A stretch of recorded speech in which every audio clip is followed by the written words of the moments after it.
Uh, Thank you everyone for joining us today for the very first Ask the Pet Food Pro chat. We're very happy to have as our expert today, Dr. Michele Sayles, Executive Director of Food Safety and Quality for Diamond Pet Food. And we're going to be talking about recalls. So welcome, Michele. Thank you, Debbie.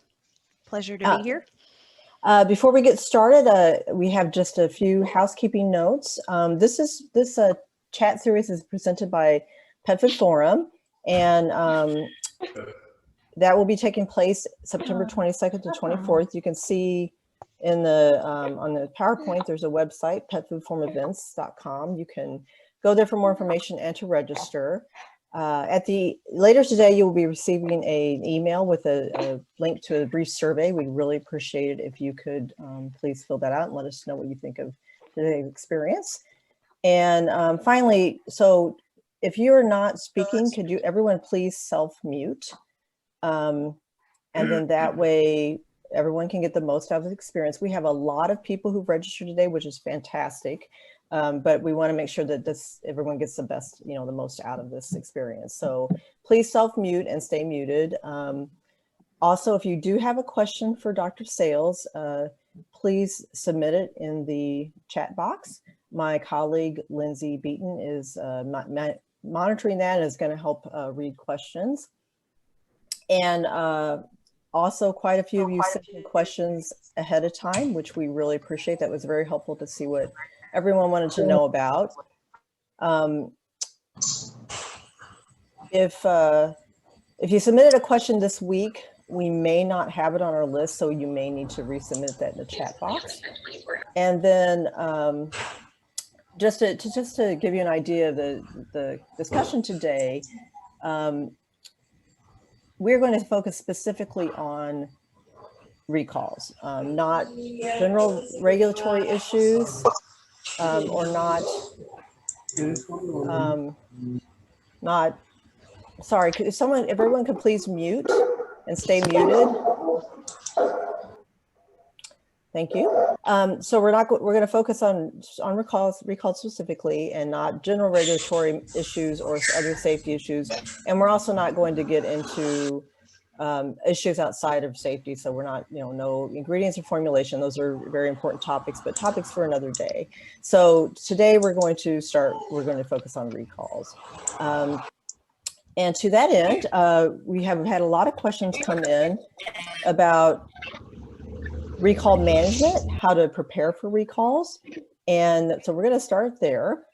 So Michele, one question is, how can facilities proactively prepare their products for recalls aside from mock recalls? And how do you look at things like lot coding, QA programs, etc.? Awesome question, Debbie. Thanks again for everybody for joining. It's always a pleasure and an honor and a blessing to be here with everybody today and to share what we call gems from the field and experiences that we've all had and best practices. So to jump into it, Debbie, your question about how can facilities proactively prepare for recalls aside from mock recalls, I think one of the key things when we think about, it's just preparedness, right? So we think about doing tornado drills or fire drills. I'm out in California this week, so it's earthquake drills, just knowing what to do, having that muscle memory, whether it's brain muscle or physical muscle memory, but having a detailed recall plan so that when, hopefully it never happens, right? But in the event that it does, who to contact, who's going to be in charge, who's going to have buildings. If everybody could put their... I think, I tried to read that and I thought, okay. Sorry, can you guys put your phones on mute, please? But please mute. It was clear to me she didn't understand the situation. And don't come and tell me it changed that much from last year. Everyone, could you please mute? I can mute all from here, but then I'm afraid that will also mute Michele, and I don't want that to happen. So I'm okay. Sorry about that, everybody. So again, if you guys don't mind, just keep your phones on. Yep. I think it might be. Is it Michael Ellison? Maybe that's got his phone not maybe on. Shows on there. Debbie, maybe you should just mute everybody and then we can unmute. That might be easier. Okay, Michelle, can you unmute Yep, yourself? and then I can unmute myself. There you go.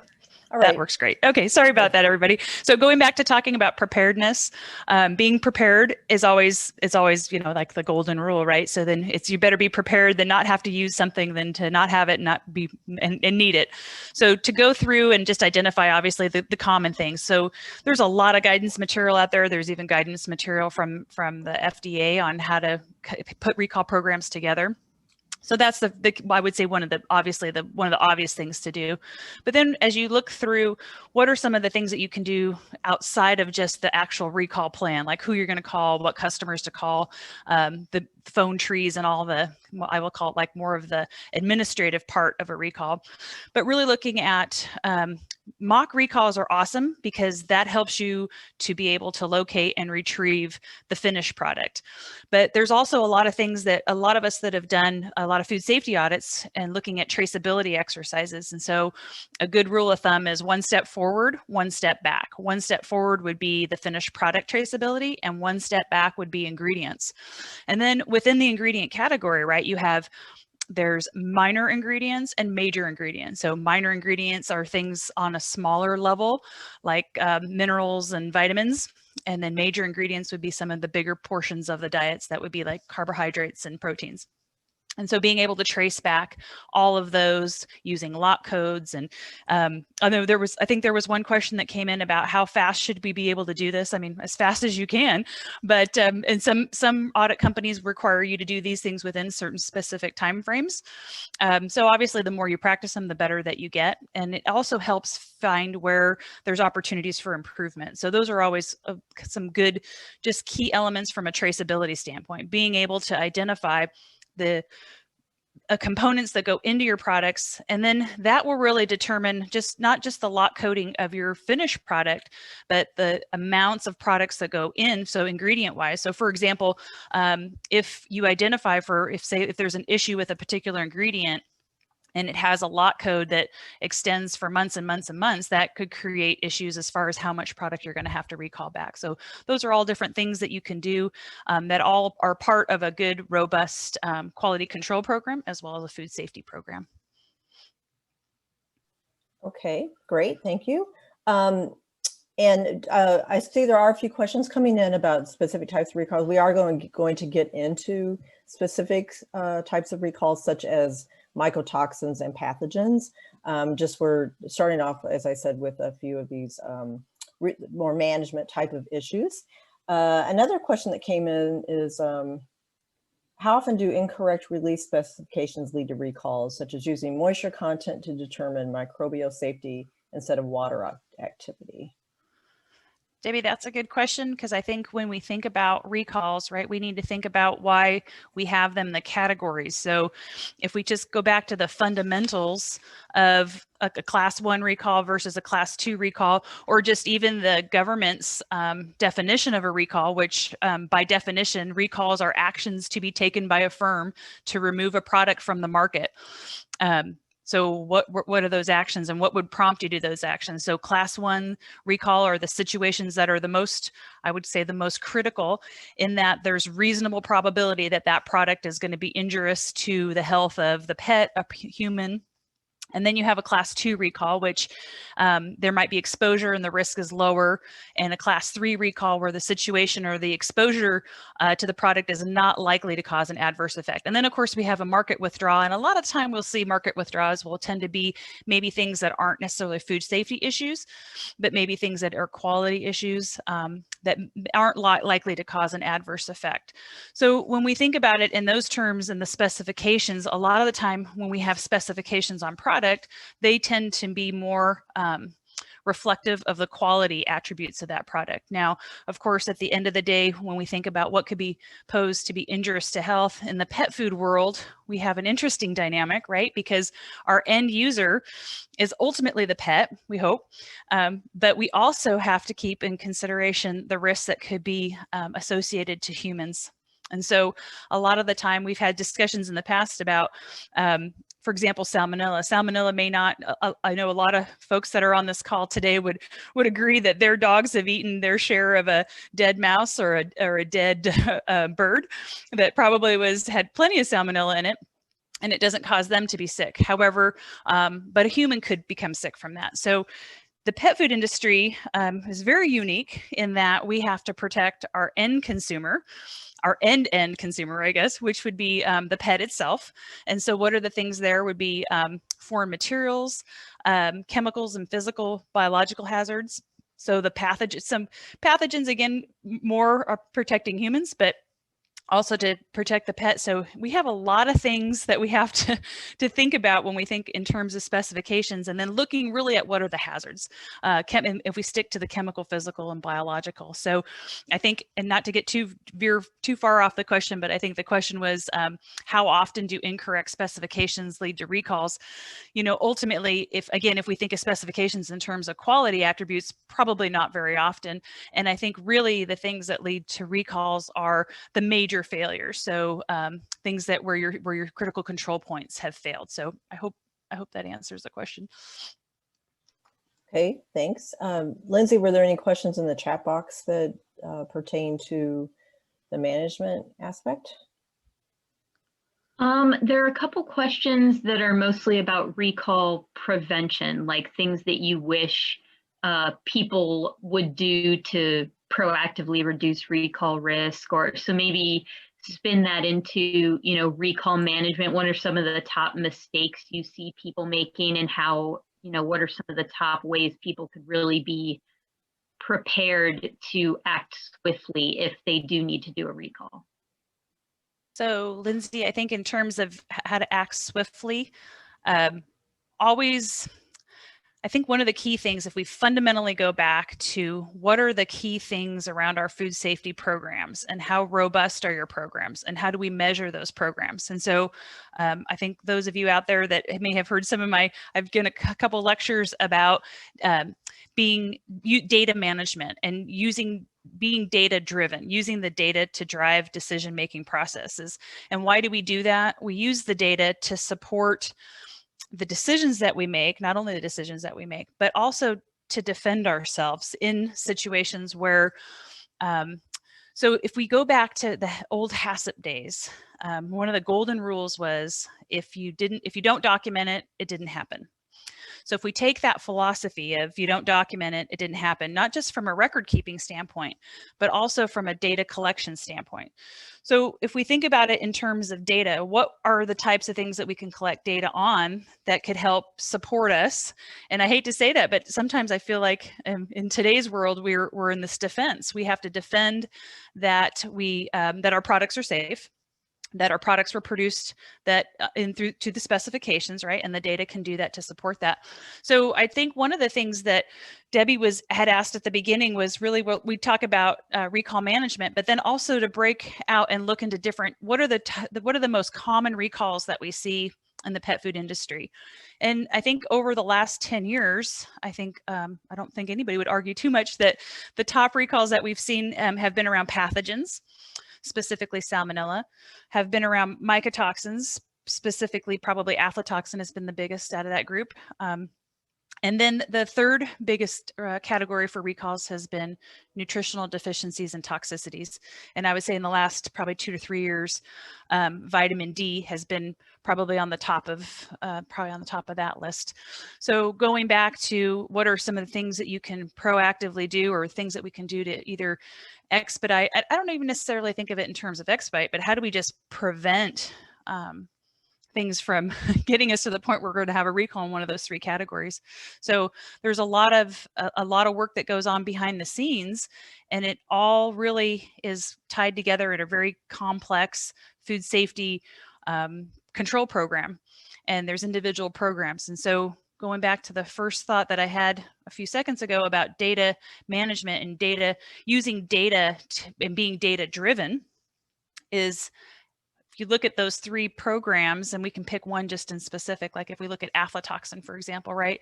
So the programs around aflatoxin, and then being able to set a program up where you have data to support, yes, we have statistically sound sampling for raw materials coming in. Yes, we have statistically sound and data to support finished product testing of the products for aflatoxin to, again, it's just layers of within the program. So I would say, Lindsay, to answer that question, one of the biggest components when we break out the recalls into categories. We've identified the 3 probably most common types of recalls for the pet food industry, that being mycotoxins, pathogens. Foreign material does creep in there now and then vitamin, nutrition, deficiencies, and toxicities. So actually really kind of 4.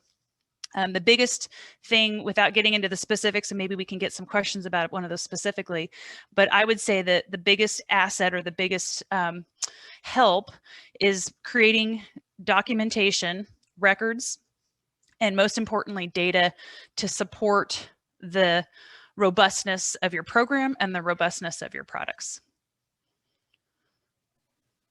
Okay.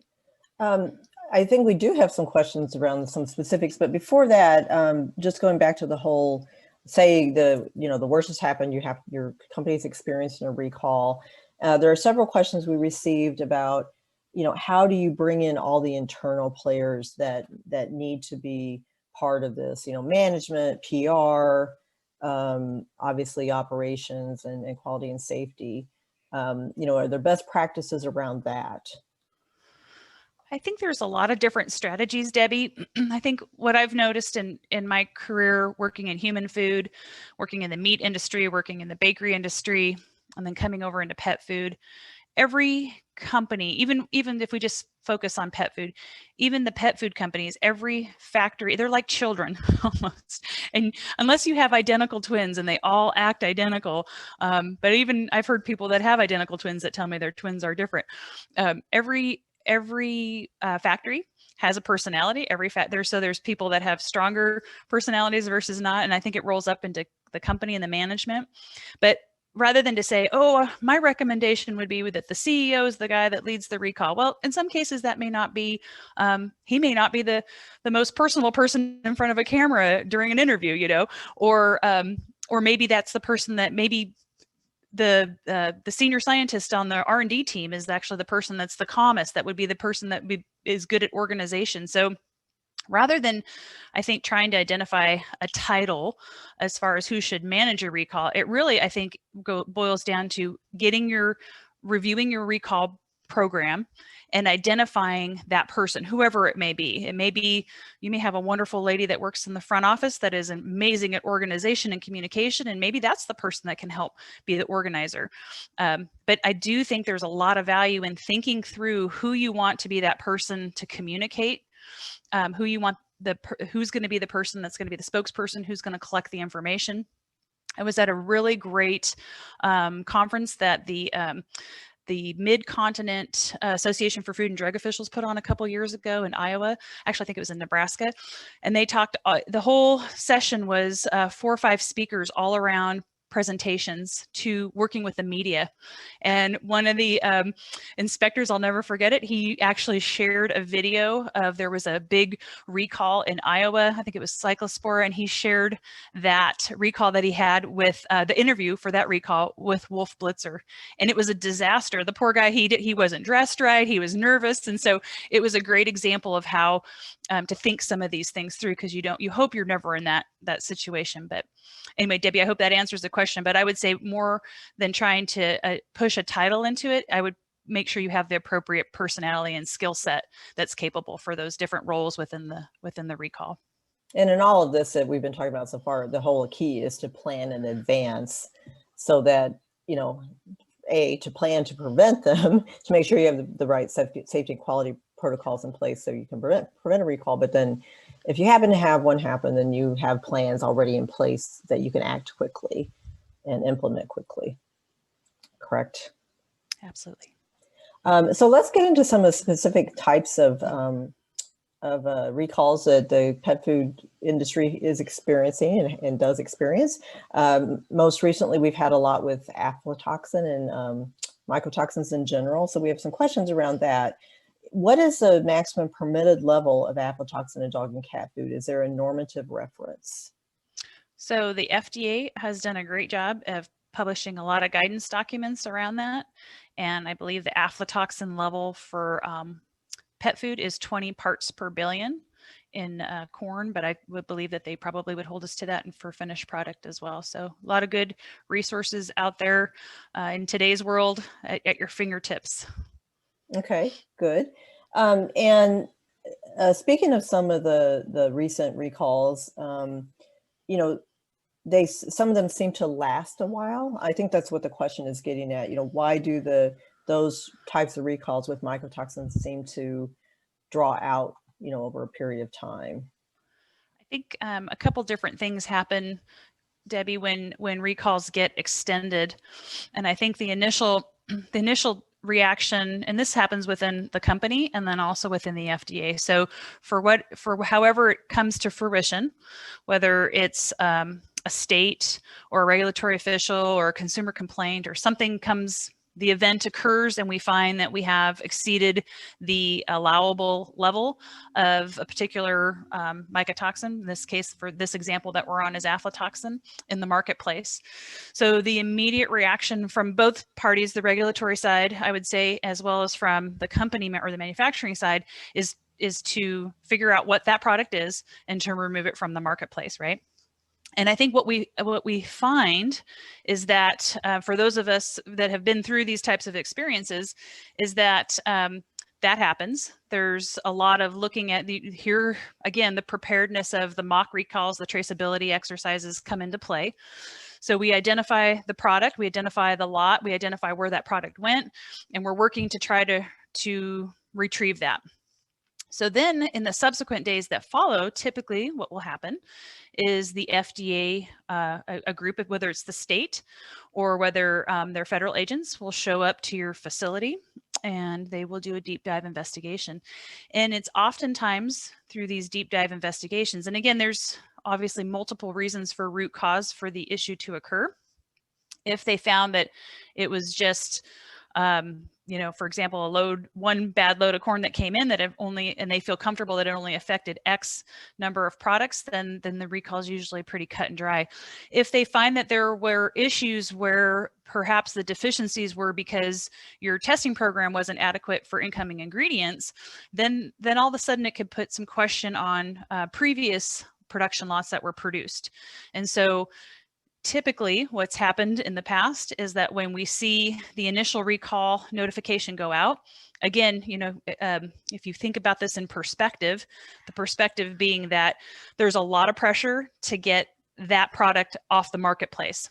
And so usually it's that particular lot. And for those of us that have gone through investigations, they take time. And depending on now aflatoxin is a little bit different than, for example, pathogens, and maybe we'll talk about that here in a little bit as well. Those tests are a lot faster. When we're dealing with pathogens, sometimes the testing, just getting results back, takes 24, 36 hours. So as we're going through investigation, we want to get the initial information out to the public. And unfortunately, what ends up happening is as you do, it's like unpeeling an onion, lots of layers, right?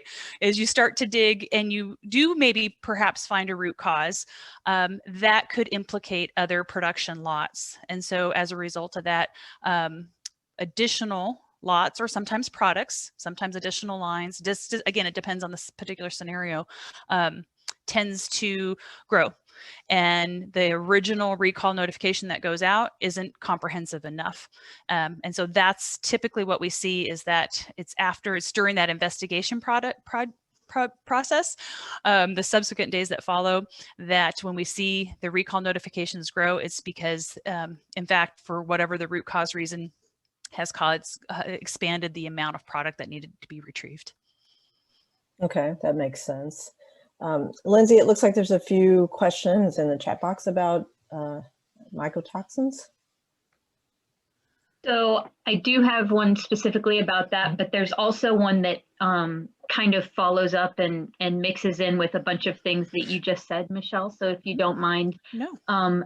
How do you handle potential contamination when a product has been mixed with other products, you know, in the same bins in terms of creating a final product, or with products from other companies? Because, you know, you were talking about identifying and recalling a specific thing and maybe having to expand the recall as you get more information. So, you know, when an initial ingredient gets mixed with so many other things and you identify that, how do you handle that in terms of anything, PR or just the process or identifying the, you know, the parties who need to know what's going on? So the initial reaction, unfortunately, is we always have to take the most conservative approach. And so if there's an ingredient that goes into something that's mixed with other things, the most conservative, the safest bet is to make sure you recall it all back. So what ends up happening is, like I like to use the analogy, how big are you going to cast your net? And I think maybe piggytailing on the last question about why do recalls expand, you cast your net, and then as you start to dig, you're like, oh, well, that product was mixed in this, or maybe went through this bin, and then the net starts to grow. So I think a lot of the times we'll see that happen. And I'm sorry, Lindsay, what was the second part of that question? I'm glad I wasn't the only one to forget it. I think just how, you know, in terms of parties who need to be identified, or how you know, because obviously you want to be able to narrow it down to a specific ingredient supplier so you can let them know if it went anywhere else or things like that. Just how do you, you know, while you're getting the information out as quickly as possible, behind the scenes, you're kind of running a two-pronged track, because on the one hand, you're trying to, you know, outwardly refine so that people know exactly what needs to be recalled. And then internally, you might still be trying to track down exactly what's going on. So what's the best way to run those simultaneously, I guess?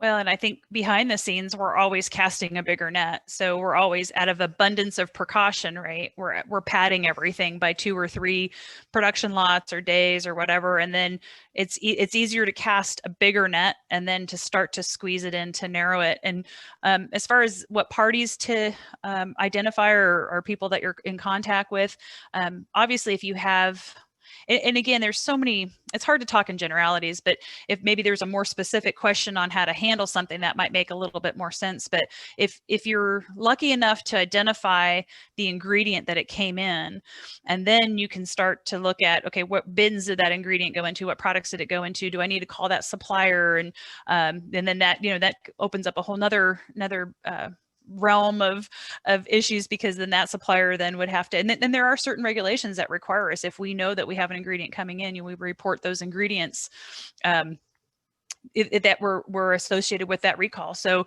I guess it's harder to try to come up with scenarios if we don't have like a specific question in mind. But I think I would say the biggest takeaway is that always act out of an abundance of precaution.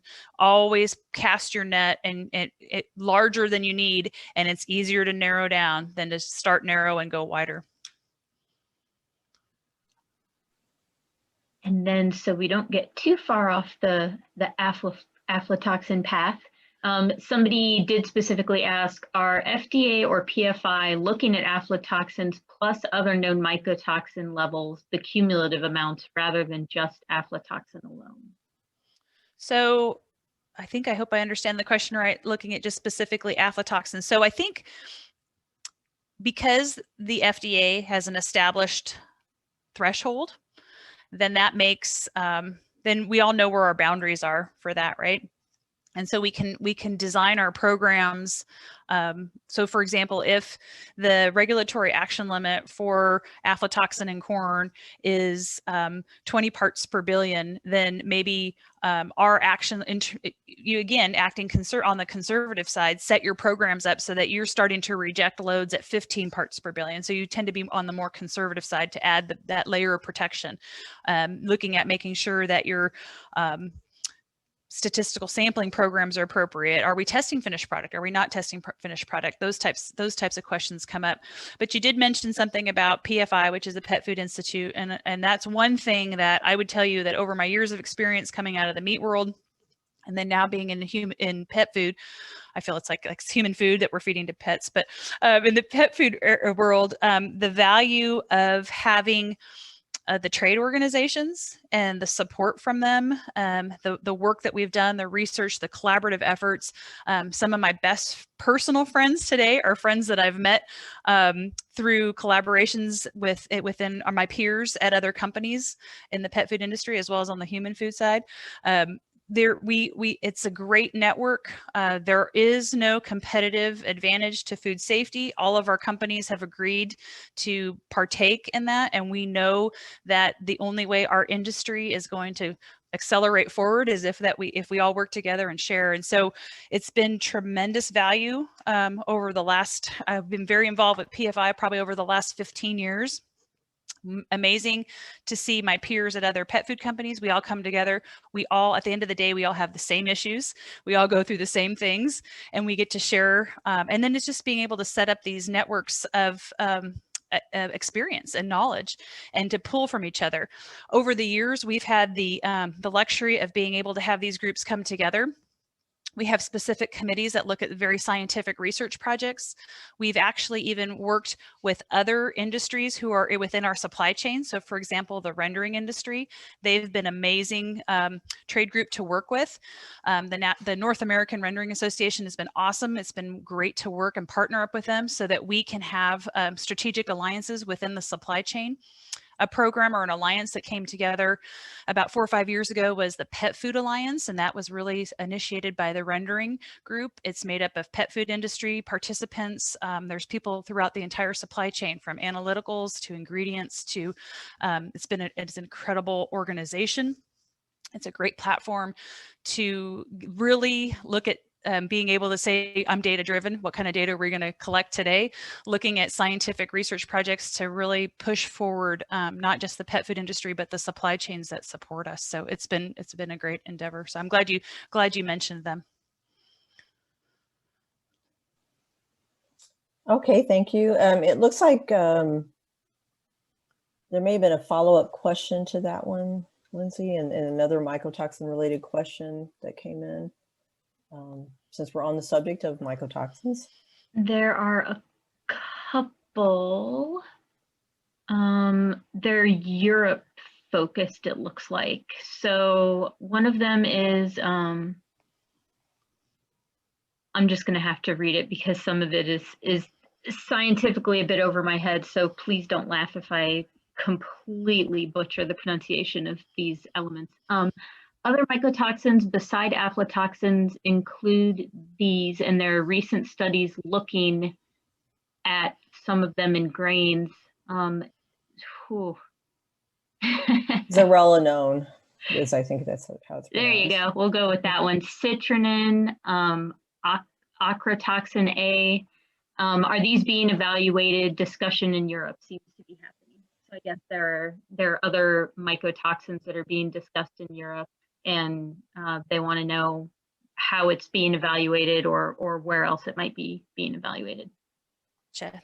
So hopefully I can address this. So we've been talking a lot about aflatoxin. We know that there's a regulatory level that the FDA has guidance out there for. There's 2 other mycotoxins that there are regulatory limits for, and that one they are fumonisin. And the other one's DON, also known as vomitoxin. Those have regulatory levels associated with them too, and the FDA has done a great job putting out guidance documentation around that. And so those are primarily the 3 major toxins that that we screen for and that we look for, depending. And again, here's some great, when you work with your vendors, so not just your ingredient suppliers, but also the vendors that provide you the testing kits. They're great resources. There's a couple companies out there that put out weekly reports talking about commodities, grain commodities, where they were seeing elevated levels of aflatoxin or fumonisin this week. And so it creates an awareness. We talk about those types of things within our trade organizations as well. So that's, again, another benefit of participating in the trade organizations. There's been talk lately, the other mycotoxin that's kind of, there's been some rumbling about that FDA does not have an established level for, and that's been Zeralanone. Again, PFI has done a great job putting together a Zeralanone task force. Zeralanone is an interesting mycotoxin in that it's very estrogen-like.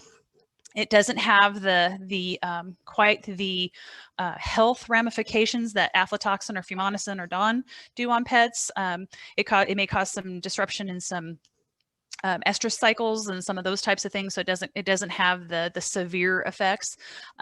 Currently, there is no regulatory limitation on there, but again, it's something that the industry is coming together and trying to help FDA put some guidance documentation or put some recommendations out so that, because in lieu of that, right, we could have people saying, well, there's zero tolerance for it. Well, that would be kind of silly, because we don't even have a zero tolerance for the other mycotoxins that are extremely more adverse health reactions in pets. And so there's a lot of different mycotoxins that do exist. However, I think that in relative terms, they don't have the severe health or adverse health reactions like the aflatoxin and the fumonisin and, like, for example, the DON have on pets. So really, again, it kind of goes back to risk assessment, which again stems us back to fundamental food safety programs. One of the key portions of a good, strong, healthy food safety program starts with a hazard analysis and a risk assessment. So what does that mean? Well, that means every ingredient that we bring into our facility is looked at from a chemical, physical, and biological hazard. Those ingredients need to be looked at and tracked and traced and see if, well, is aflatoxin a concern in X ingredient coming in? And so again, that's just a component of building a robust food safety program, looking at the hazards, identifying the hazards, and then conducting a thorough risk assessment. Is this hazard likely to occur? If it is, then we need to obviously have a preventive control in place for it. And what are the effects or the ramifications of those? So in accompanying a robust risk assessment, not just for the ingredients coming in, but also each process step in your production of your ingredient. So basically, for those of us that ever developed a flow chart, every item on your flow chart needs to have a hazard analysis conducted for that. So that would probably be part of a comprehensive program, probably a little diverted off of what the original question was, but I know in Europe, they tend to look at a lot of different other mycotoxins, and perhaps those, because through their risk assessments and hazard analysis, those are of concern. But the ones here in the US, based off of the predominant ingredients that we see, aflatoxin, fumonisin, and DON. And I have another, sorry, Debbie? No, go ahead. I have another question that focuses on something they're doing in the EU. What do you think about using mycotoxin binder products? In the EU, a few products are registered and proven in their function for livestock animals. Are these products interesting for pet food as well?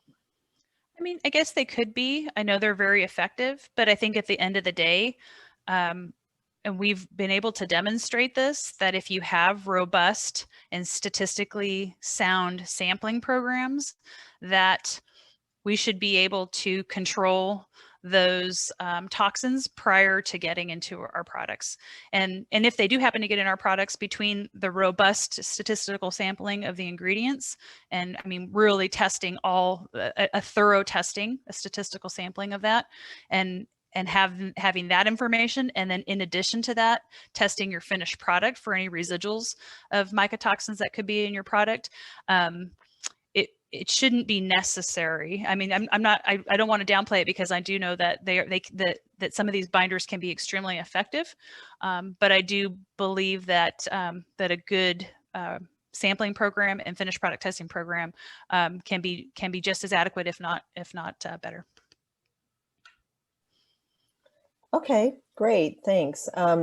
Let's cover a few pathogen-related questions, because we've gotten a few in advance, and I think a couple have come in. You mentioned zero tolerance previously. Well, we do know that in the pet food industry, there is a zero tolerance for a pathogen, Salmonella. What is your point of view on that? Given that it in small amounts, it is not injurious to the pet, and is this zero tolerance threshold likely to change? Great question, Debbie. And this is something that we've been looking at for years. I think initially I might have been in that camp where that Salmonella isn't necessarily have the adverse health effects to pets as it does to humans, right? Early on, I would say probably about 10 years ago, we looked at, as an industry, we looked at how much Salmonella is really out there.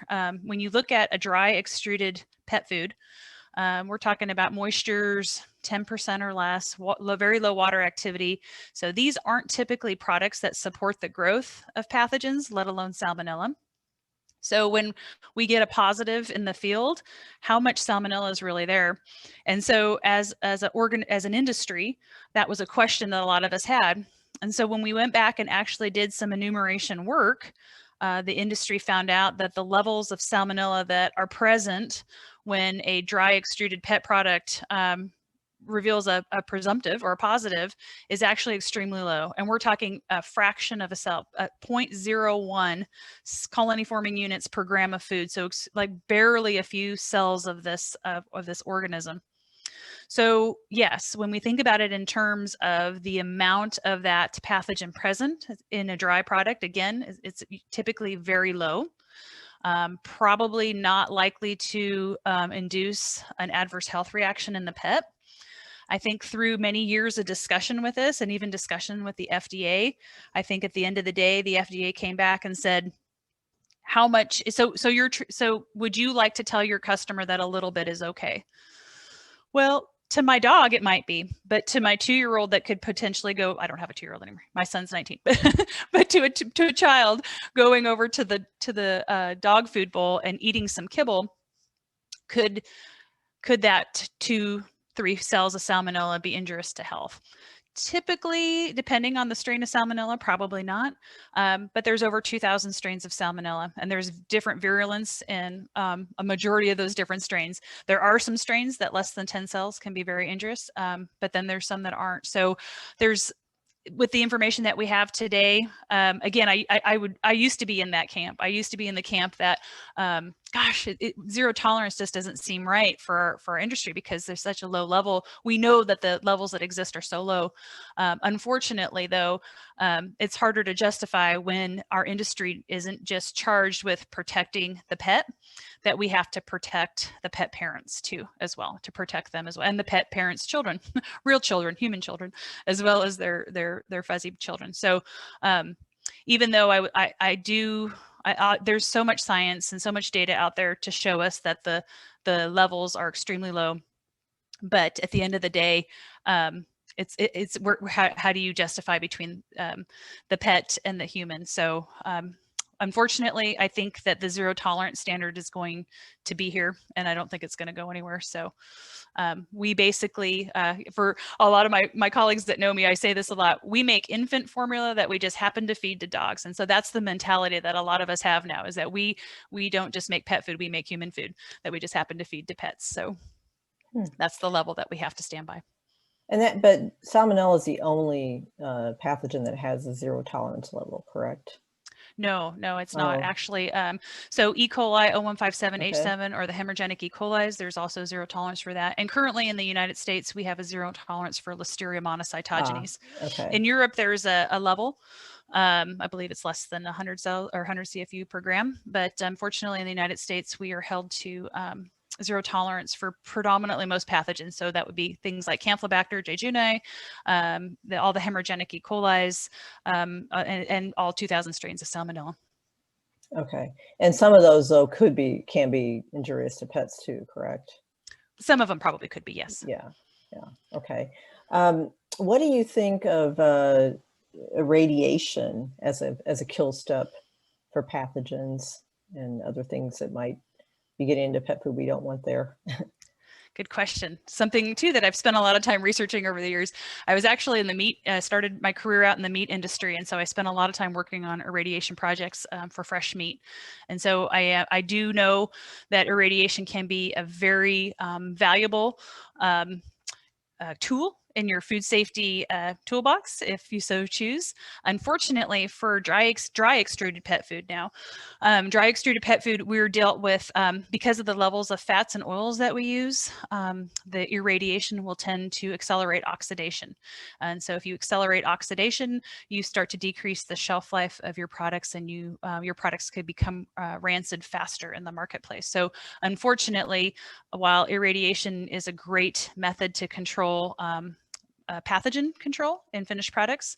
It doesn't quite work out very well for us on the dry extruded side because it has some quality ramifications that aren't that appealing. Now, however, I will say, if you're manufacturing something like a raw pet food, I think that's an amazing option that exists out there.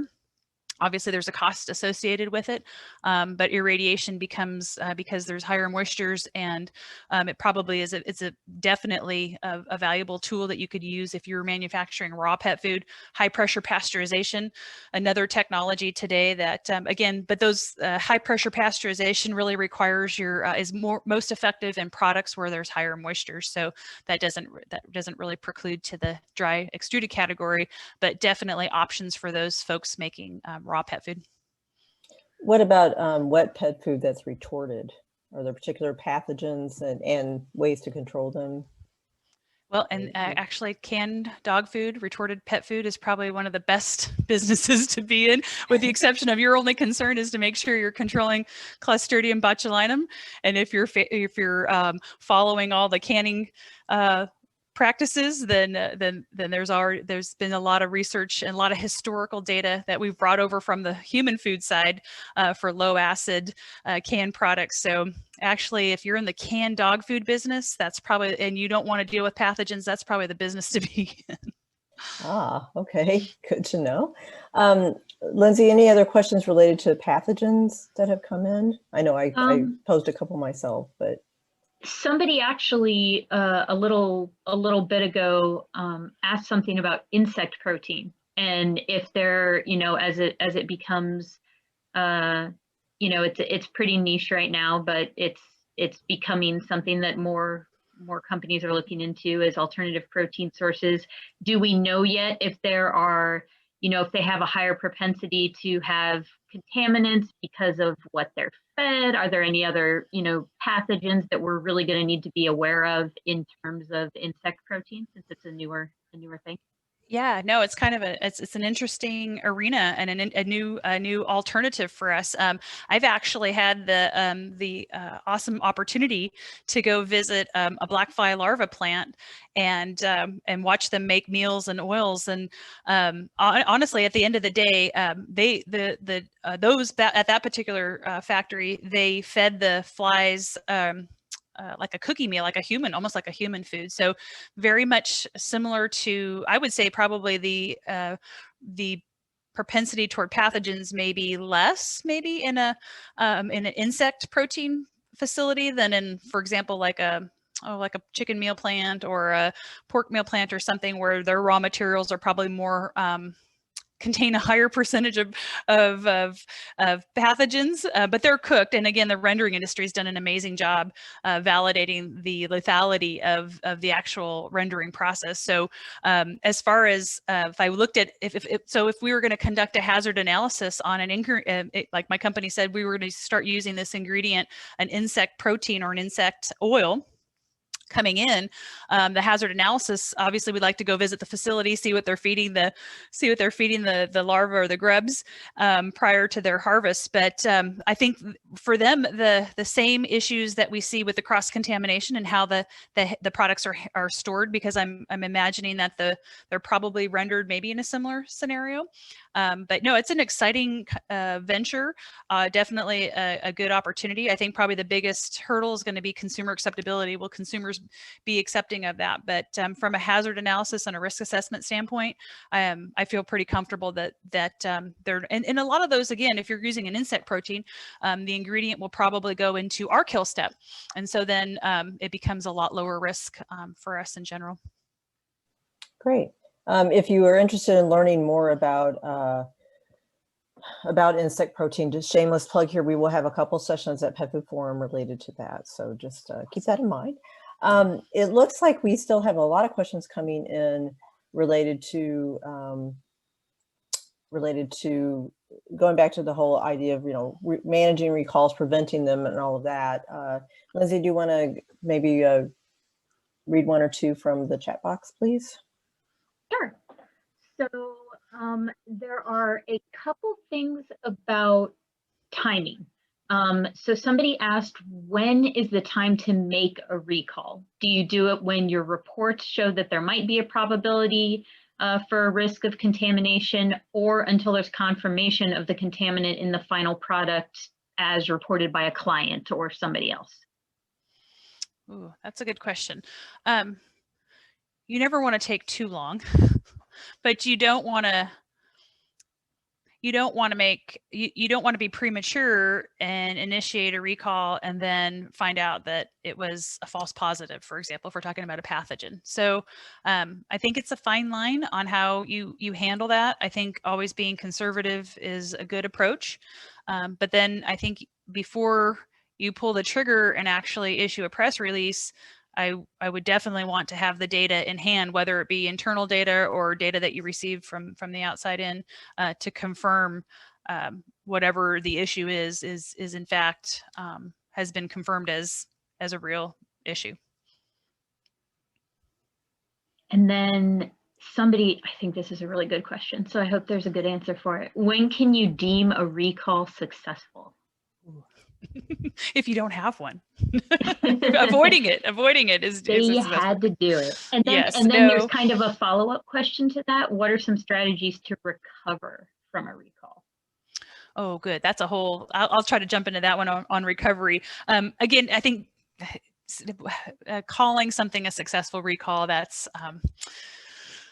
it's kind of up to the company. I think obviously idealistically is if you recover 100% of the product. Obviously for anybody that's ever gone through anything like this, bringing 100% back once it's been in the marketplace and things have been sold, not likely to happen. Sometimes I've seen some recall reports that have come back where we've actually exceeded it, and that's because people bring in other types of dog food or other types of products or whatever. So yeah, that trying to determine whether it was successful or not is just, I think, figuring out exactly what the issue was, and bringing back the product that may have been implicated. So, you know, again, success is defined by those who define it, right? But I like the recovery part, and the recovery part to me is important because it's really about building trust and how do you gain consumer confidence again. And so I think to me, this is one of the most important things, is to be able to be transparent, right, with your customers, really try to figure out what the root cause was. And then what, when you think about, when you identify an issue, then the set of corrective actions and what are we going to do to prevent this from ever happening again.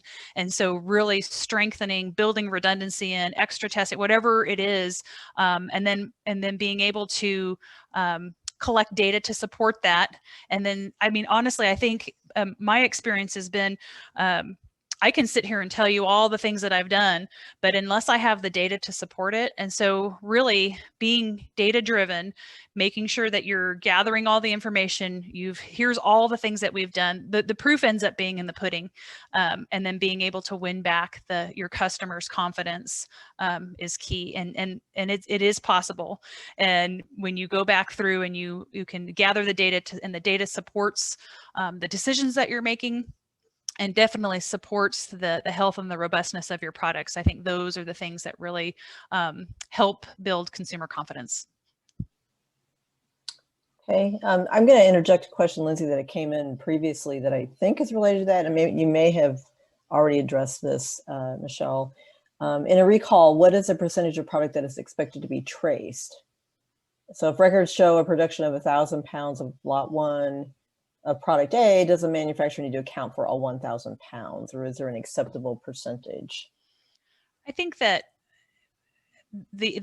again, utopia is you need to, if you say you produced 1,000 pounds, then where did that 1,000 pounds go? But I think for those of us, even when you do your mock recall exercises, you know that there's going to be a certain percentage that they were put on a pallet and a bag was ripped, and so you lost that bag, and then how do you account for that? And sometimes there's not a lot of good record keeping around that. So the better records that we have. So I hate to give a number and say this is what's acceptable, because you should always be striving to get as much as you can back, or accounted for, at least accounted for. So you may not, what went to scrap, what could have potentially been not injured,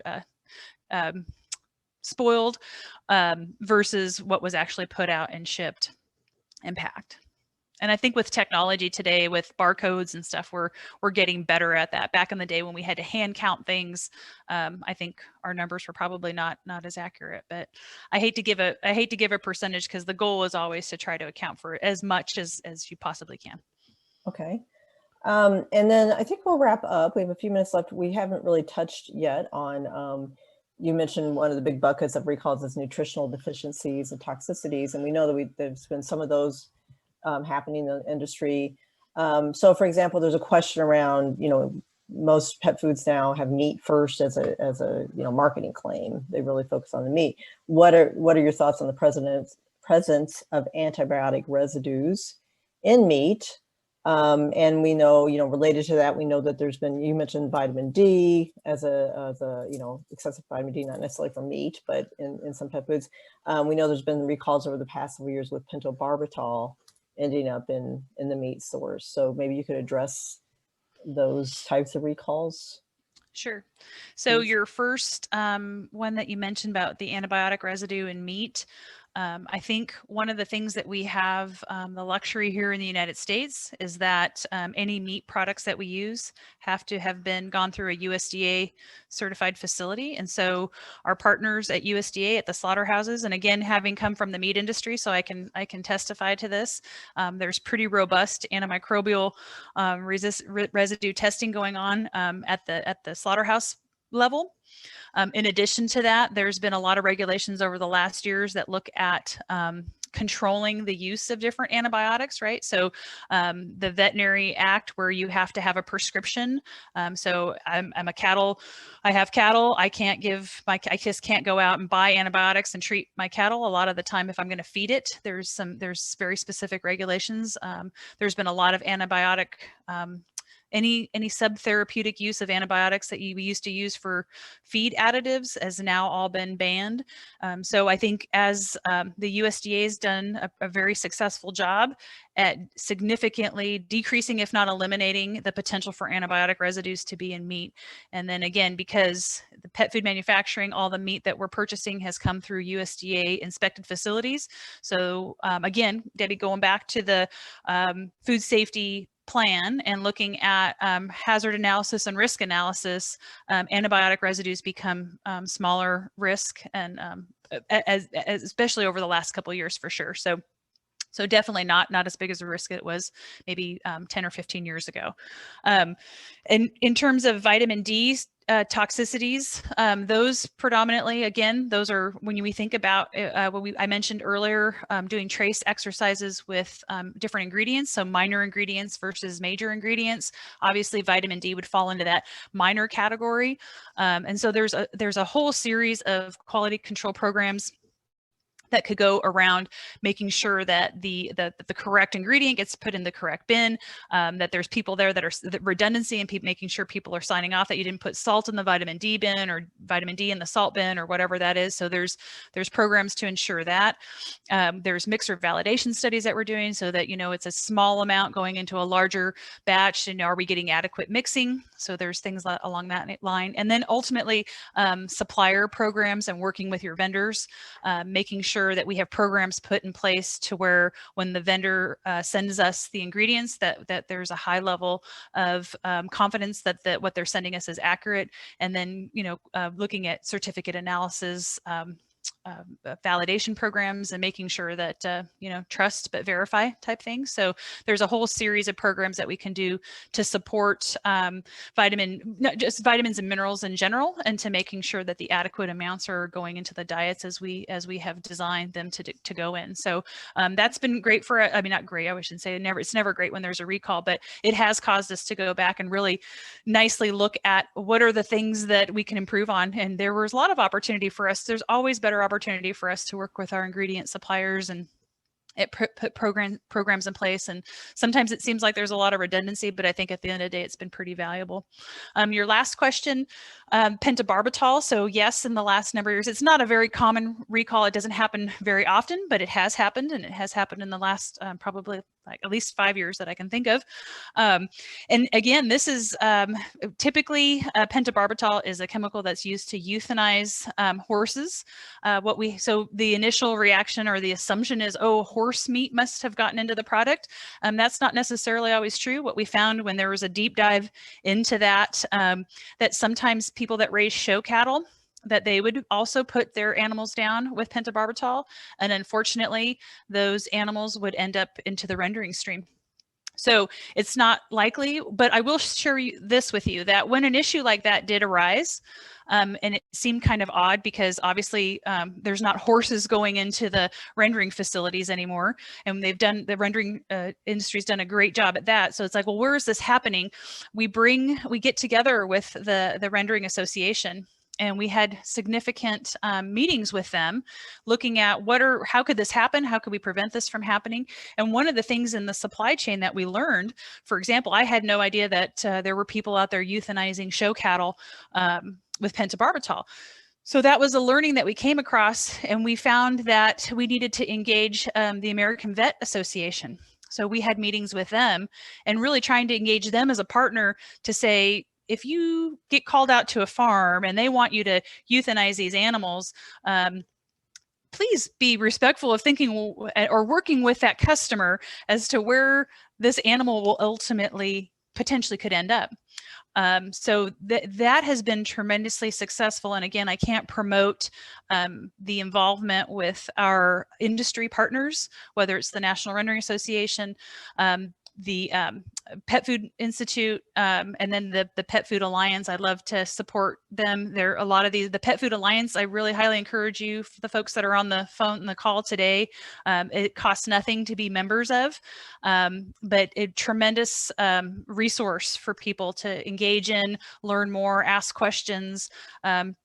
Chances are there's somebody in the room that's gone through something that you might be currently going through. So it's been an amazing tool on top of all the amazing friendships. So some of my best friends I have today are people that I've met through these organizations. So it's a great network experience and a great asset and tool in your toolbox for technical information as well. Okay, great. Thank you. Good recommendation. We are several minutes past the top of the hour, and I want to be respectful of everyone's time, and especially yours, Dr. Sayles. Thank you so much. This has been Thanks for having me. Wonderful, great information. I'm sorry to everyone if we did not get to your question. We just had way too many. Just a quick reminder before we sign off that you will be receiving an email later today with a survey. So we hope you please will take that and let us know what you thought of today's chat. And then also just ask you to please check out petfoodforumevents.com and consider registering for our conference in September. Thanks again, everyone, and enjoy the rest of your day or evening. Awesome. Thanks, Debbie. Thank you, everybody. Thank you.